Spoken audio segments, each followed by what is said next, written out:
오늘은 박자가 잘 안 맞고 예, 뭐 엇박자가 많이 나네요. 신앙의 본질이 무엇일까? 우리는 믿음 생활을 하는데 믿음 생활이 무엇일까? 이런 질문을 합니다. 이런 질문에 보편적으로 네 가지를 이야기합니다. 첫 번째는 종교적 측면. 종교적 측면이란 믿음이 뭐냐 이야기하면 매주 교회에 와서 예배 출석하는 것을 신앙이라고 생각하는 사람들이 있습니다. 보통 대부분 이렇게 생각합니다. 교회 와서 예배 드리는 거 이걸 종교적 측면에서 신앙생활이다 이렇게 이야기합니다. 두 번째는 윤리적 측면이라는 것은 야 교회만 다니면 다냐, 바르게 살아야지 이렇게 생각하는 겁니다. 올바른 삶을 사는 게 신앙이라고 생각하는 사람들도 있습니다. 그래서 나는 교회 다니지 않더라도 저 교회 다니는 누구보다는 착하게 살기 때문에 천국 갈 수 있어 이렇게 이야기하는 사람들도 있습니다. 윤리적인 측면에서 신앙생활을 이야기하는 겁니다. 세 번째는 현세적인 측면. 우리 삶에 발생하는 문제가 많은데 그 문제를 해결하고 더 나은 삶을 사는 것을 신앙의 본질이다 이렇게 생각하는 사람들이 있습니다. 그래서 긍정의 힘, 적극적인 사고방식, 세상적으로 성공하는 게 신앙이다 이렇게 생각하는 것이 세 번째 현세적인 측면입니다. 네 번째로 영적인 측면은 영적으로 살아계신 하나님을 만나고 성령 체험을 통하여 내면의 속사람이 강건하게 성장하는 것, 이것을 신앙의 본질이다 이렇게 생각하는 것이 영적인 측면입니다. 네 가지 모두 다 신앙에는 필요한 요소들입니다.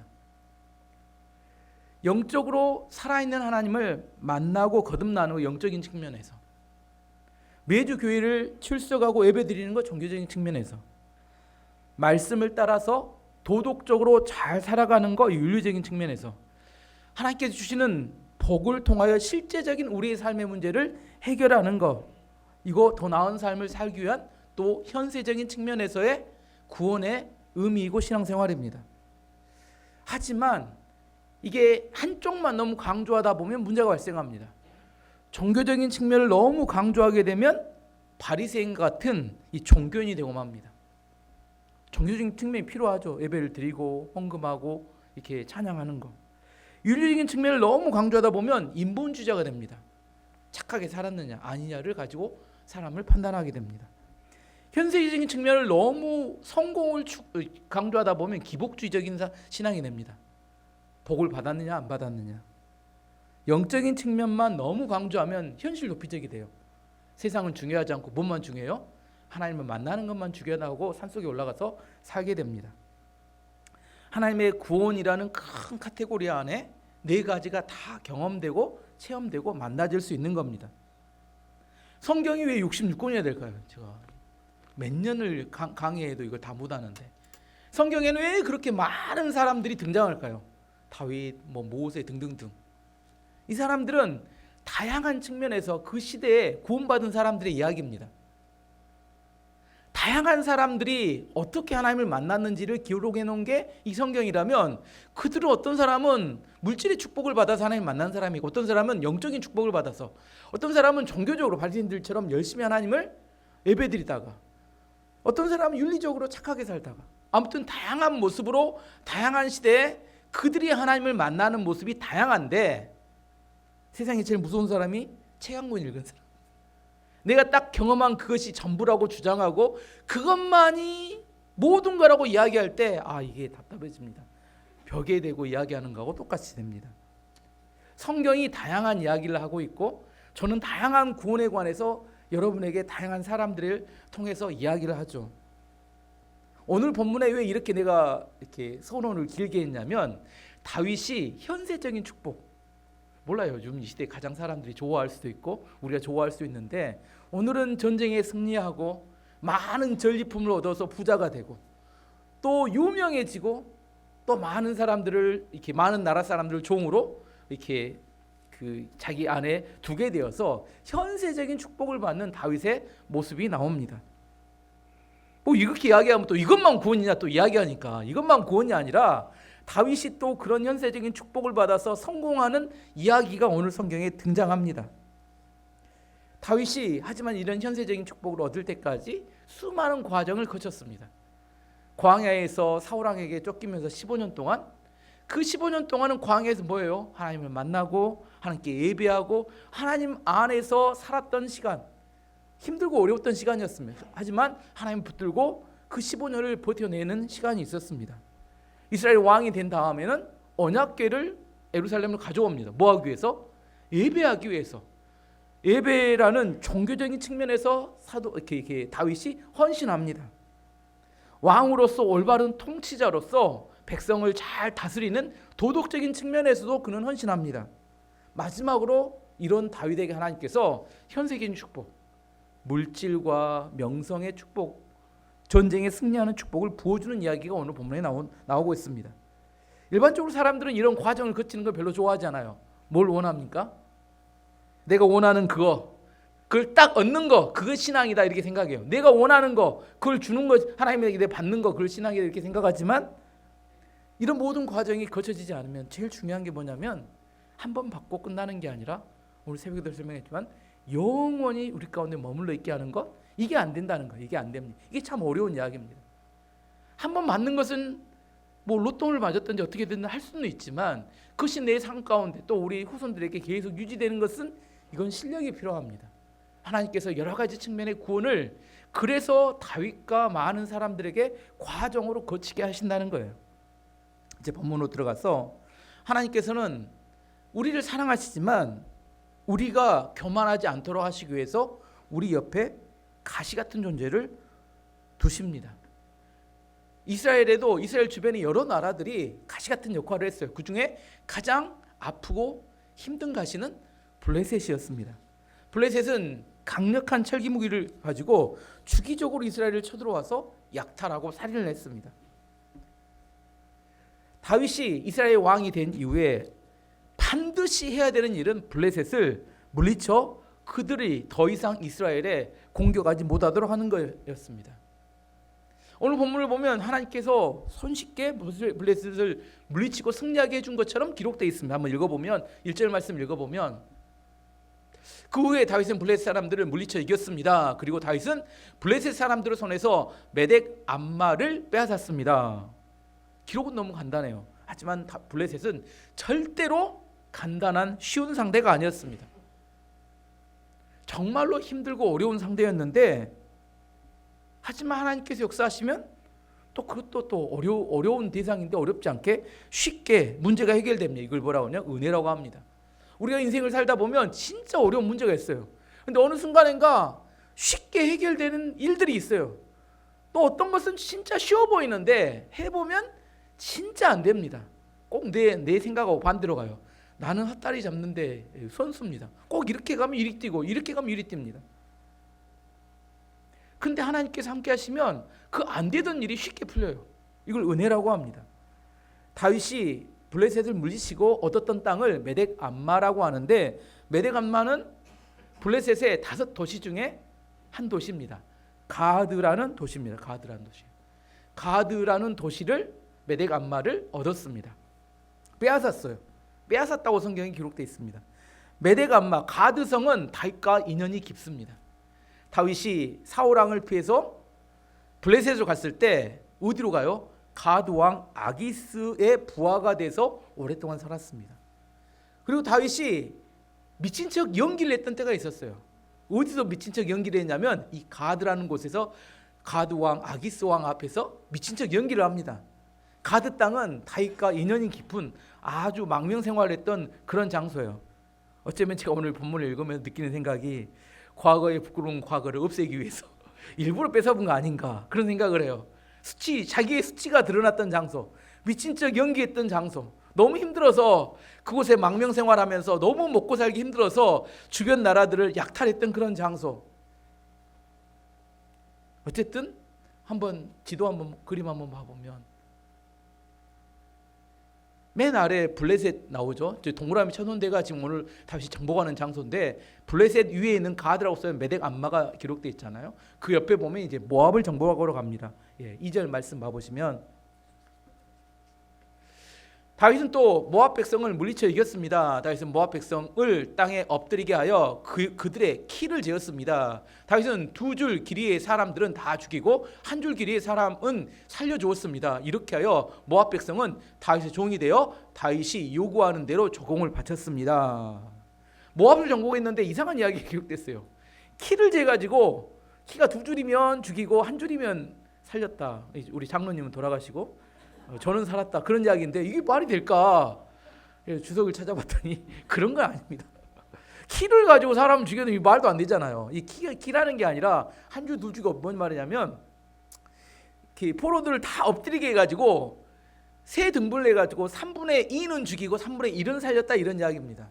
이들을 다 조사를 해봤더니 악한 자들이 악한 짓을 했던 사람이 3분의 2였고 좀 괜찮은 사람이 3분의 1이어서 2줄이란 3세 등분을 했을 때 2등분 3분의 2를 죽였다고 이야기하고 3분의 1은 살렸다 이렇게 이야기하는 게 2줄은 죽였고 1줄은 살렸다. 이거 무슨 의미냐면 공정한 재판을 해서 다 죽이지 않고 살릴 사람은 살리고 죽일 사람은 죽였다. 그래서 죽일 때 어떻게 하냐면 싹 엎드리게 해가지고 죽일 사람이 3분의 2였던 것 같아요. 어쨌든 이런 이야기입니다. 다윗이 이 이야기는 원래 의미는 공정한 재판을 통해서 이렇게 그 죽일 사람과 살릴 사람을 나누었다는 거예요. 가장 쉬운 건 뭐예요? 다 죽여하면 제일 쉬운데 그건 옳지 않았다는 거예요. 그리고 다윗은 멀리 있는 유브라데스 강 근처에 아람 소바를 정복하였습니다. 아람 소바를 정복했는데 한번 3절 4절 말씀 봐보도록 하겠습니다. 다윗은 유브라데스 강을 다시 차지하려고 가고 있던 루오브 아들 하다데셀을 쳐서 이겼습니다. 하다데셀은 소바의 왕이었습니다. 다윗은 하다데셀에게서 전차를 몰던 군인 7,100명과 1,700명과 보병 2만 명을 사로잡았습니다. 다윗은 말 100마리만 남겨 전차를 끌게 하고 나머지 말들은 다리를 못 쓰게 만들었습니다. 지도 한번 봐보세요. 아람 소바가 어디 있는지. 저 유브라데스 강 아래쪽에 아람 소바 보이신가요? 예. 아람 소바는 이스라엘에서 굉장히 멀리 떨어져 있는 지역입니다. 어쨌든 다윗은 그가 아람 소바 저 유브라데스 강까지 가서 그곳을 정복했다. 그 이야기는 무슨 말이냐면 보통은 전쟁하면 어디하고 전쟁을 해요? 국경성 주변에 있는 그런 나라들과 전쟁을 했는데 다윗은 저 유브라데스 강 위까지 가서 정복했다는 건 뭐냐면 이제 근동 지방 이스라엘이 있는 근동 지방에 패권을 잡은 국가가 되었다는 겁니다. 주변에 있는 여러 나라들을 다 정복하고 큰 나라를 이룰 만한 영향력 있는 나라가 되었다는 겁니다. 근동 지방, 그 시대 근동 지방의 가장 강력한 나라들은 애굽, 이집트 아니면 바벨론. 이 두 나라가 가장 강력한 나라들인데 이제 그 나라들조차 어찌할 수 없을 만큼 굉장히 강력한 나라를 만들었다는 것이 유브라데스 강의 아람 소바를 정복했다 그런 이야기입니다. 그 시대에 패권 국가가 되었다는 겁니다. 우리나라로 말하면 중국, 일본, 러시아 우리나라 주변에 있는 나라들이잖아요. 이 나라들을 다 제압하고 이 지역의 동아시아의 패권 국가가 되었다. 대한민국이. 그런 일이 한 번 있으면 좋겠는데 5,000년 역사에 한 번도 없었던 일이라. 그런 이야기입니다. 이스라엘이 우리나라처럼 약한 나라였는데 그 시대 근동에서 아람 소바를 정복할 정도로 엄청난 강력한 패권 국가가 되었다 그런 이야기입니다. 그리고 아람 소바의 소바 왕 하다데셀의 그 군대 전차를 모는 군인 1,700명 그리고 보병 2만 명 그리고 다른 성경에 보니까 전차 1,000대를 빼앗았습니다. 전차는 말이 2마리가 끌어요. 말이 2마리. 그래서 말이 2,000마리의 말을 빼앗았는데 그중에 1,900마리는 다리에 힘줄을 잘라서 더 이상 못 쓰게 하고 100마리만 남겼다. 100마리 어디 쓰려고 남겼을까요? 많은 전리품을 얻었는데 그걸 끌고 가야 되니까 100마리만 살렸다 그런 이야기입니다. 이게 별로 감동이 안 오는 이야기지만 그 시대 전차는 최신 무기였습니다. 그리고 전쟁에서 그 최신 무기에 가장 필요한 전차에 필요한 건 말이었어요. 그 전차를 끄는 말은 얼마나 훈련을 잘 된 좋은 말이었겠습니까? 지금도 말 한 마리에는 굉장히 비쌉니다. 근데 다윗은 그 말 1,900마리를 다 말을 못 쓰게 만들어 버렸어요. 왜 그랬을까요? 왜 말을 다 없애버렸을까? 더 기능하지 못하게 했을까요? 그 이유는 다윗은 자기의 전쟁 능력은 그 전차나 말과 같은 최신 무기에 있는 게 아니라고 생각했기 때문입니다. 다윗은 자신의 전쟁 능력의 원천은 하나님이라고 믿었기 때문입니다. 그 말이 나를 강력하게 해주는 게 아니라, 그 전차가 나를 강하게 하는 게 아니라 누가? 하나님께서 나의 능력이 되시고 나의 힘이 되신다고 믿었기 때문입니다. 다윗이 이런 믿음은 어렸을 때 골리앗과 전쟁을 하러 나갈 때도 이런 동일한 믿음의 고백을 하고 나갑니다. 사무엘상 17장 45절에서 47절까지 말씀을 보면, 다윗이 블레셋 사람에게 골리앗입니다. 이르되 너는 칼과 창과 단창으로 내게 나아오거니와 나는 만군의 여호와의 이름 곧 내가 모여가는 이스라엘 군대의 하나님의 이름으로 내게 나가노라. 오늘 여호와께서 너를 내 손에 넘기시리니 내가 너를 쳐서 내 목을 베고 블레셋 군대의 시체를 오늘 공중에 세워 땅의 들짐승에게 주어 온 땅으로 이스라엘에 하나님이 계신 줄을 알게 하겠고, 또 여호와의 구원하심이 칼과 창에 있지 아니함을 이 무리에게 알게 하리라. 전쟁은 여호와께 속한 것인즉 그가 너희를 우리 손에 넘기시리라. 전쟁은 여호와께 하나님께 속했다는 것을 다윗은 어렸을 때부터 그의 마음 가운데 믿음으로 가지고 있었고, 그렇기 때문에 그 믿음으로 그가 얻었던 전차의 말들의 힘줄을 끊어서 더 이상 쓰지 못하게 했습니다. 얼마나 아까웠을까요? 아니었을까요? 그 말을 보면, 그 전차를 보면 이 전쟁 무기로 사용하면 정말 강력해질 수 있을 것 같은데, 하지만 다윗은 욕심부리지 않았습니다. 우리는 이런 생각을 해요. 다다익선이 뭐예요? 많으면 많을수록 좋다. 하지만 이게 맞나요? 많으면 뭐가 많이 들어요? 관리하기도 힘들고 돈도 많이 듭니다. 없어봤어. 많아보면 좋겠다. 요즘처럼 집이 안 팔리는 시대에 집이 한 10채 있으면 어떻게 될까요? 천불납니다. 집도 안 팔리지, 관리비 내야지, 세금 나오지. 없어 보니까 마음 편하죠. 뭐가 많이 갖고 있다는 것이 좋은 것이 아닐 수 있다는 것을 이해해야 합니다. 예를 들어서 말이 2,000마리예요. 말이 여러분에게 한 마리 있으면 1년에 관리비가 어느 정도 드는지 아세요? 그냥 일반 말이 1,000만 원, 2,000만 원 정도 듭니다.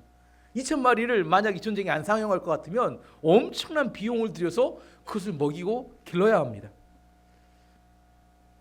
여러분, 롯데 빌딩 서울 가면 있는 시그니엘은 관리비만 해서 500만 원 정도 나옵니다. 조도 사용하지 못하면 관리비 500 나옵니다. 월세가 2천만 원이에요. 월세 2천만 원에 관리비가 한 4,500 나옵니다. 옛날에 인도 왕들이 마음에 들지 않는 신하가 있으면 뭘 맡겨요? 코끼리를 하사해 줍니다. 코끼리가 하루에 150kg을 먹는데요. 한 10마리 맡기면 금방 파산하고 망하게 된다고 합니다. 그 신하가 그 코끼리 밥 먹이다가. 많으면 많을수록 좋은가요? 우리 형편에 맞는 정도를 가지고 있는 것이 가장 자기 삶의 열매 맺기 좋고 최적이 될 수 있습니다. 내 삶에 불필요한 것들이 있는 것을 줄여나가는 것이 지혜라는 것을 알아야 합니다. 정말 꼭 필요한 것들을 가지고 열매 맺기에 가장 적합한 정도를 소유하는 것, 이게 지혜라는 거예요. 다윗은 욕심 부리지 않았어요. 말이 많으면 많을수록 좋겠다. 전차가 많으면 많을수록 좋겠다. 이스라엘 땅 가보면 전라남북도 크기밖에 안 돼요. 어디다 키워야 될지. 나라도 적은데. 우리에게 있어서 정말 지혜로운 것은 우리에게 정말 필요한 정도가 어느 정도 되는지, 내가 감당할 정도가 어느 정도 되는지를 아는 지혜가 필요합니다. 그래야 우리는 몸을 가볍게 해서 정말 최적화된 상황에서 내 안에 최적화된 열매를 맺을 수 있게 됩니다. 다윗은 그런 지혜가 있었던 것 같아요. 무조건 많이 갖는 게 아니라 자기 삶에 꼭 필요한 정도를 가지기 위해서 말의 힘줄을 다 잘라버려. 상대가 사용하면 안 되니까. 또다시 다윗은 이렇게 소바 왕을 물리치고 났더니 그 소바 왕을 돕기 위해서 아람 왕이 군대를 일으켜서 또 쫓아왔는데 그들을 물리치게 됩니다. 5절, 6절 말씀 보게 되면 다마스커스의 아람 사람들이 소바 왕 하다데스를 도우려고 왔습니다. 그러나 다윗은 그 아람 사람 22,000명을 물리쳐 이겼습니다. 그리고 나서 다윗은 자기 군대를 아람의 수도인 다마스커스에 두었습니다. 아람 사람들은 다윗의 종이 되어 다윗이 요구하는 대로 조공을 바쳤습니다. 여호와께서는 다윗이 가는 곳마다 승리하게 해 주셨습니다. 다윗은 아람 강대국입니다. 나중에 나오겠지만 남유다와 북이스라엘 중에 훨씬 강했던 나라는 북이스라엘입니다. 그런데 북이스라엘이 감당하지 못했던 나라가 아람입니다. 아람은 지금의 시리아를 말합니다. 지금도 시리아의 수도는 다마스커스, 다메섹입니다. 다마스커스에 누굴 줬냐면 이스라엘 다윗의 군대를 주둔하게 만들고 그 지역을 정복했던 땅을 다 통치하게 했던 것 같습니다. 그리고 아람을 자기의 종으로 삼고 조공을 바치게 하였습니다. 사무엘 기자는 다윗의 이야기를 쭉 써가면서 갑자기 자기의 생각을 집어넣습니다. 뭐라고 집어넣냐면 하나님께서 다윗이 가는 곳마다 승리하게 해주었습니다. 이건 이야기가 아니라 사무엘하를 쓰고 있는 기자가 그냥 넣고 싶었던 것 같아요. 지금 다윗이 계속 이기고 있는데 왜 이기는지 설명을 해보고 싶었던 것 같아요. 뭐라고요? 왜 이겼다고요? 하나님께서 다윗이 가는 곳마다 승리하게 해주셨다. 가는 전쟁마다 연전연승을 했습니다. 왜? 상대가 약해서? 아닙니다. 상대가 성능이 낮은 무기를 가지고 있어서 그것도 아닙니다. 상대가 내분이 있어서 그것도 아닙니다. 상대는 최강력한 최신의 무기를 가지고 하나가 되어서 다윗을 이기기 위해서 똘똘 뭉쳐서 쳐들어왔어요. 근데 뭐예요? 다윗을 못 이겼습니다. 다 쓰러져 나갔어요. 왜? 이유는 하나님뿐이에요. 하나님이 그렇게 오는 그들의 다 물리쳐 주셨다는 겁니다. 우리는 생각할 때 상황이 어려워서, 환경이 안 돼서, 상대가 강해서 이렇게 이야기하지만 하나님께서는 사무엘하 기자는 다윗에 대한 이야기를 쓰면서 이야기합니다. 상대가 약해서가 아니라 상대는 강하고 최신의 무기를 가졌지만 하나님께서 그들을 물리쳐 주시니까 다 이기더라 이야기를 꼭 쓰고 놓고 싶었던 것 같아요. 다윗의 삶을 보면 이렇습니다. 요한복음 15장 5절에 7절까지 말씀 보시면 나는 포도나무여 너희는 가지라 그가 내 안에 내가 그 안에 거하면 사람 열매를 많이 맺나니 나를 떠나서는 너희가 아무것도 할 수 없음이라. 사람이 내 안에 거하지 아니하면 가지처럼 밖에 버려져 마르나니 사람들이 그것을 모아다가 불에 던져 사르느니라. 너희가 내 안에 거하고 내 말이 너희 안에 거하면 무엇이든지 원하는 대로 구하라. 그리하면 이루리라. 다윗의 승리의 비결이었습니다. 하나님께 철석처럼 붙어 있었고 하나님께 기도하였고 하나님이 응답하셔서 그는 계속해서 승리하는 사람이 되었다는 겁니다. 하지만 다윗이 승리만 했느냐? 승리해가면서 단순한 승리가 아니라 그 승리를 통해서 다윗은 많은 전리품을 얻었고 명성을 얻었고 그래서 많은 사람들이 다윗과 친해지기 위해서 찾아왔다 이렇게 성경은 이야기합니다. 이전에 거들떠보지도 않았던 지역에 있는 연약한 왕이라고 생각했는데 힘이 세지고 강력해지니까 사람들이 찾아와서 친하게 지내자고 이야기합니다. 7절에서 10절까지 말씀 보시면 다윗은 하다베셋을 신하들이 가지고 있던 금방패를 빼앗아 예루살렘으로 가지고 왔습니다. 다윗은 또 베다와 베로다에서 놋쇠로 만든 물건들을 많이 빼앗아 왔습니다. 베다와 베로다는 하다데셀이 통치하던 성이었습니다. 하마당 도이가 다윗이 하다데셀의 모든 군대를 물리쳐 이겼다는 이야기를 들었습니다. 그래서 도이는 자기 아들 요람을 보내 다윗 왕을 맞이하여 축하해 주도록 했습니다. 요람은 다윗이 하다데셀을 물리쳐 이긴 것을 축하해 주었습니다. 하다데셀은 전에 도이와 맞서 싸운 일이 있습니다. 요람은 은과 금과 놋쇠로 만든 물건들을 가지고 왔습니다. 다윗이 얻은 전리품의 첫 번째는 뭐였어요? 금방패. 솔로몬 시대의 금방패가 몇 그램인지 나옵니다. 몇 그램이냐면 600세겔이라고 나와요. 큰 금방패 600세겔, 작은 금방패 300세겔. 세겔 하니까 또 어렵죠. 킬로그램으로 내가 환산했더니 챗GPT가 알려줬습니다. 6.84kg. 순금이 6.84kg이면 돈으로 따지면 1824돈. 요즘 한 돈에 100만 원이 넘습니다. 18억 정도 돼요. 금방패 하나가 18억 정도. 영암에 있는 황금박쥐가 요즘 황금박쥐를 찾아봤어요. 그랬더니 금 162kg, 은 281kg, 460kg 정도 나간대요. 만들 때 금이 한 50억 정도 들 정도로 이렇게 금을 162kg이니까 지금 400억이 넘는다고 합니다. 처음에 만들 때 욕 죽게 먹고 뭔 세금을 갖다가 그런 데 만드냐 했는데 요즘은 너무 현명한 판단이었다 그렇게 이야기하죠. 금방패를 전리품으로 얻었습니다. 하나에 얼마라고요? 18억. 뭐 전리품을 얻는데 이런 걸 얻습니다. 그리고 놋은 동인데 동으로 만든 물건들을 많이 얻었습니다. 그리고 하마왕 도의가 아들을 통해서 은금동으로 만들었던 많은 물건들을 선물로 보내왔습니다. 정리해 보면 다윗은 전쟁을 통해서 엄청난 부자가 되었다는 거예요. 다윗은 부함을 추구하지 않았습니다. 다윗은 하나님이 주셨던 사명을 이루기 위해서 그는 최선을 다했습니다. 이스라엘을 공격하는 그들을 물리치기 위해서 그는 최선을 다했어요. 근데 사명을 다하다 보니까 하나님께서 그 부수적인 결과로 현세적인 축복도 함께 주셨다는 겁니다. 명성과 물질도 함께 주셨습니다. 왜 하나님께서 우리 가운데 우리를 구원하시면 어떤 사람을 이야기하죠? 영적인 구원 천국 가면 되지 물질적 축복이 꼭 필요하냐? 어떻게 생각하세요?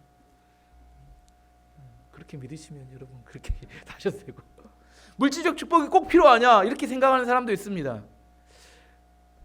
구약시대에 하나님의 복은 물질의 축복으로 드러납니다.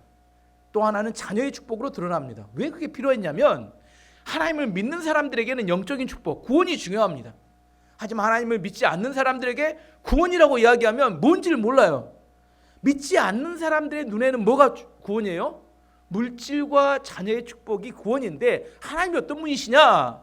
우리를 축복하는 분이시다 이렇게 이야기할 때 사람들은 모릅니다.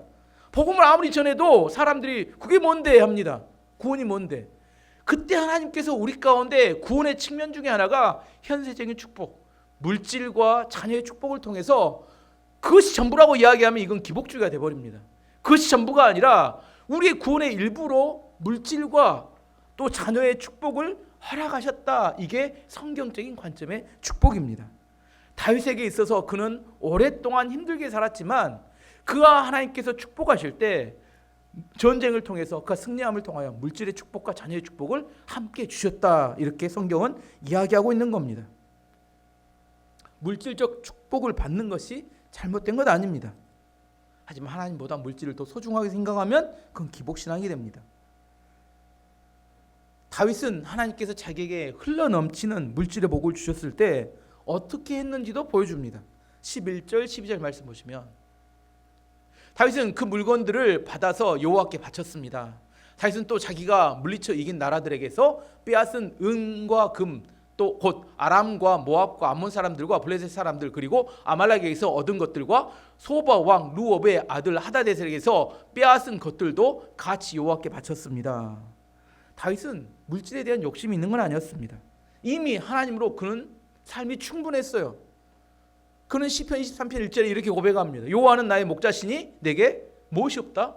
부족함이 없다. 이렇게 이야기합니다. 그는 물질을 위해 사는 사람이 아니었습니다. 물질을 뛰어넘어서 그는 사명을 위해 살아가는 사람이었습니다. 차원이 다른 삶을 살았습니다. 예수님께서 우리에게 이렇게 말씀하셨어요. 마태복음 6장 31절에 33절까지 말씀 보시면 마태복음 6장 31절 33절까지 없나요? 제가 읽어드리겠습니다. 그러므로 염려하여 이르기를 무엇을 먹을까 무엇을 마실까 무엇을 입을까 하지 말라. 이는 다 이방인들이 구하는 것이라.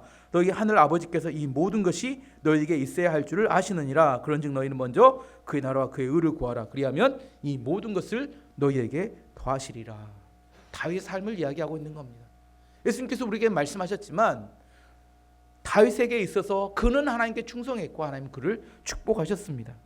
또다시 다윗은 에돔을 정복하고 에돔 사람들을 그의 종으로 삼았습니다. 13절에서 15절까지 말씀 보시면 다윗은 소금 골짜기에서 에돔 사람 18,000명을 물리쳐 이기고 돌아왔습니다. 그 일로 다윗은 유명해졌습니다. 다윗은 에돔 땅 모든 곳에 자기 군대를 두었습니다. 에돔 백성은 모두 다윗의 종이 되었습니다. 여호와께서는 다윗이 가는 곳마다 승리하게 해 주셨습니다. 다윗은 온 이스라엘을 올바르고 공정하게 다스렸습니다. 다윗이 에돔을 정복했을 때 하나님께서 그를 유명하게 해주셨다 이렇게 이야기합니다. 왜 다윗이 유명해졌어요? 전쟁을 하는 것마다 승리했기 때문에. 누가 승리하게 해주셨어요? 하나님께서 승리하게 해주셨고 그는 유명한 사람이 되었습니다. 요즘 사람들이 뜨고 싶고 유명하고 싶어서 몸부림을 치죠. 하지만 다윗은 유명해지고 싶어서 유명해진 게 아니라 하나님이 그에게 승리를 주셨고 그는 더욱더 승리를 주실 때만 하나님께 충성했고 하나님께서는 더욱더 그를 축복해 주셨고 다윗은 그럴 때마다 더욱더 하나님을 의지했습니다. 이것을 믿음의 선순환이라고 이야기합니다. 다윗은 하나님께서는 그에게 승리를 주셨고 다윗은 더욱더 충성했고 사실 이게 쉽지 않아요. 우리가 물질의 축복을 받으면 마음이 느슨해지고 이제 하나님으로부터 멀어져 갑니다. 근데 다윗은 그러지 않았어요. 그는 하나님이 축복해 주시고 더 부어주시면 부어주실수록 하나님을 더 의지하고 하나님을 더 가까이 나아갑니다. 그러면 하나님을 더 주세요. 이게 믿음의 선순환을 이야기합니다. 이 믿음의 선순환이 되는 동안 반복되는 동안 하나님께서는 그를 부자로 만들어 주셨고 그는 유명해져 갔습니다. 그걸 추구한 게 아니라 그는 하나님을 추구해 갔지만 하나님께서 그를 그렇게 이끌어 가셨다는 겁니다. 저는 이 다윗의 이야기가 우리 교회 성도들의 이야기가 되기를 원합니다. 이게 쉽지는 않아요. 다윗의 긴 삶을 보면서 마지막 이 장면만 보면 참 다윗은 좋았겠다. 전쟁할 때마다 이기고 할 때마다 이기고 부자가 되고 유명해지고 세상이 달라졌고 시대가 바뀌었기 때문에 지금 이런 역사가 없는 것은 아닙니다. 다만 우리가 하나님을 의지하는 믿음이 없어져서 여기에 대해서 받아들이지 못할 뿐입니다. 지금도 우리에게는 기회가 얼마든지 있습니다. 조급함이 아니라 하나님 앞에서 믿음으로 살아가는 믿음이 필요합니다. 신앙에는 4가지 측면이 있다고 했습니다. 오늘 여러 가지 복잡한 이야기를 했지만 하나님을 만나는 영적인 측면이 있고 하나님께 오늘처럼 예배를 드리면 정교적인 측면이 있고 하나님 말씀대로 살아가는 도덕적인 측면이 있고 우리의 삶의 현실적인 문제를 해결하는 현세적인 측면이 있습니다. 이 4가지 다 우리들에게 다 필요한 측면입니다. 다윗에게의 삶을 보면 이런 4가지 어떤 구원의 이야기가 입체적으로 다 드러나고 나타납니다. 뭐 해야 돼요? 매일처럼 다윗의 삶을 묵상하고 연구해야 합니다. 이것은 무궁무진한 이야기입니다. 내 삶에 여기에 대한 묵상과 연구가 없으면 이 삶이 우리 가운데 전이가 되지 않아요. 한번 오늘 설교 듣고 지나간다고 해서 이 축복이 여러분의 것이 되면 얼마나 좋겠습니까? 그렇게 되는 게 아니라 여러분 다시 한번 사무엘 3부터 쭉 시작해서 다윗이 어떤 삶을 살았는지 그리고 어떻게 하나님을 대하고 그의 마음이 어떠했는지를 깊게 묵상하고 알아보면 우리의 삶을 어떻게 살아가야 되는지 우리 자녀들에게 무엇을 가르쳐야 되는지 우리는 무엇을 추구해 가야 되는지 지혜와 놀라운 이렇게 여러 가지 많은 스토리가 나옵니다. 여러분 자녀들에게 가르치시죠. 여러분 손자들의 같이 있으시죠. 무슨 이야기 해주실랍니까? 공부 열심히 해야 돼. 좋은 대학 가야 돼. 이런 이야기를 들려줄 수 있는 부모와 할머니, 할아버지 그 정도는 돼야 자녀들에 대해서 믿음과 꿈을 가지고 키워낼 수 있지. 이런 이야기를 모르는데 이런 이야기 다윗의 이야기를 들려줄 수 없다면 내 이야기는 뻔해요. 세상 사람들과 하등의 차이가 없습니다. 무엇을 아이들에게 가르쳐줘야 되는지 아이들 가르쳐놓고 와봐라 내가 오늘 다윗 이야기를 해줄게. 잠을 재우고 이렇게 여러분 이렇게 애기 잘 때 할머니 할아버지가 다윗 이야기를 해줄게. 무슨 이야기? 다윗이 어떤 삶을 살았는지 고난을 어떻게 이겼는지 그가 어떻게 하나님의 축복을 받았는지 그 이야기가 아이들의 머릿속에 선명하게 남을 때까지 계속 이야기해주고 또 이야기해주면 그 아이의 마음속에 뭐가 남아요? 다윗 한 사람만 연구해도 정말 여러분의 평생 교육하고 여러분의 삶에 적용할 만한 많은 스토리와 이야기들을 알게 됩니다. 뭐 하잖아요. 묵상하지 않으니까. 오늘 또 이야기를 하면서 제가 놀라는 게 꼭 처음 듣는 이야기처럼 역대하할 때 다 했는데 시험도 봤는데 오늘 처음 듣는 이야기처럼 신기한 얼굴로 제 얼굴을 보고 있는 여러분을 보면서 참 신기하다. 항상 해도 새로운 여러분의 얼굴을 보면서 제가 여러분의 옆에 가서 잘 때마다 이런 이야기를 계속 해줘야 여러분의 귀에 뇌리에 박힐런지 뭔 말을 이야기하시겠죠. 이것을 믿음의 교육이라고 합니다. 여러분 삶 가운데 이런 교육이 있어야 정말로 우리 자녀들이 우리가 기도만 할 게 아니라 그래야 그들이 뭐예요? 하나님 앞에서 어떻게 살아갈지 방향을 찾고 승리하는 삶을 살게 됩니다. 다윗은 현세적인 축복을 받았어요. 나쁜 게 아닙니다. 여러분의 자녀들이 현세적인 축복을 받기 위해서 기도하시고 이런 스토리를 계속해서 들려주시기 바랍니다. 다윗이 어떻게 하나님께 축복을 받았는지, 그게 여러분의 가정의 축복이 되고 여러분 주변 사람들도 모든 축복을 받는 계기가 되기를 축원합니다.